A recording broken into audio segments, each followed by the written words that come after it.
దృష్టి పెట్టారు. మరి చూద్దాం జనవరి నుంచి కూడా. మీకు మాట చెప్తానండి, డిసెంబర్ 4వ తారీఖున పుష్ప సినిమాలో పుష్పరాజు వచ్చాడు. మేము 5 ఏళ్ళుగా పుష్పరాజుని చూసాం ఆంధ్రప్రదేశ్లో. అంతేనా పుష్పరాజులు? మరి శ్రీహరి గారు అంతే కదా. శ్రీహరి గారు ఇప్పుడు ఆ పుష్ప సినిమాలో దమ్ముంటే పట్టుకోరా షకావత్, పట్టుకుంటే వదిలేస్తా సిండికేట్, ఈ కాలు నాదే ఆ కాలు నాదే. జగన్మోహన్ రెడ్డి గారి పరిపాలన ఇదే కదండి మేము చూసింది. వాళ్ళు అయ్యే ఛాలెంజ్లు చేశారు కదా సార్. అసలు ఆ గవర్నమెంట్ వైసీపీ పరిపాలనలో నో నోటీస్, ఓన్లీ అరెస్ట్.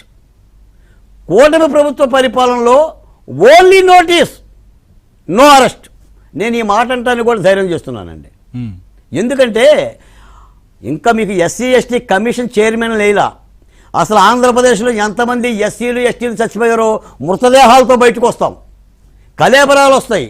ఈ రోజున మీకు ఇది ఫైబర్ నెట్ వేస్తే జీవీ రెడ్డి గారు ఆ ఫైబర్ నెట్లో జరిగిన కుంభకోణం బయట పెట్టాడు. 1,12,00,000 రూపాయలు. అసలు ఉద్యోగస్తులందరూ కూడా ఎమ్మెల్యే కాస్తారు, దాదాపు 2,000 కోట్ల చిల్లర దాన్ని ముంచేశారు.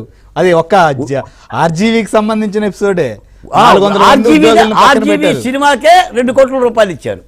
మరి ఉద్యోగస్తులందరూ వాళ్ళ ఇళ్లలో పనిచేశారు, మంత్రుల ఇళ్లలో, ఎమ్మెల్యేల ఇళ్లలో.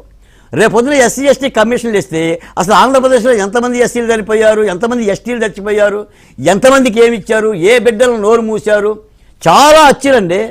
మేము అనుకోవటం కూడా జగన్మోహన్ రెడ్డి గారి పరిపాలన విధ్వంసం జరిగింది అనుకున్నాం, అంటే ఫైర్ జరిగింది అనుకున్నాం. ఇంత వైల్డ్ ఫైర్ జరిగిందని కూడా అనుకోవాలి. తవ్వే కొద్దీ పుట్ల కొద్దీ వస్తున్నాయి. కానీ మేమేమంటామంటే మాలాంటి వాళ్ళం మరి వ్యవస్థలో గాడిలో పెట్టాలంటే ఆ తప్పు చేసిన సూత్రధారులను అరెస్ట్ చేయకపోతే వ్యవస్థ గాడిలో ఎట్టబడుతుంది. రైట్, చూద్దాం సార్.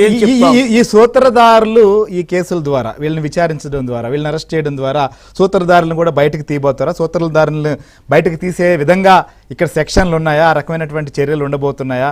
మనం రామకృష్ణ గారితో కూడా మాట్లాడదాం. ఇప్పుడు ఒక బ్రేక్ తీసుకుందాం. బ్రేక్ తర్వాత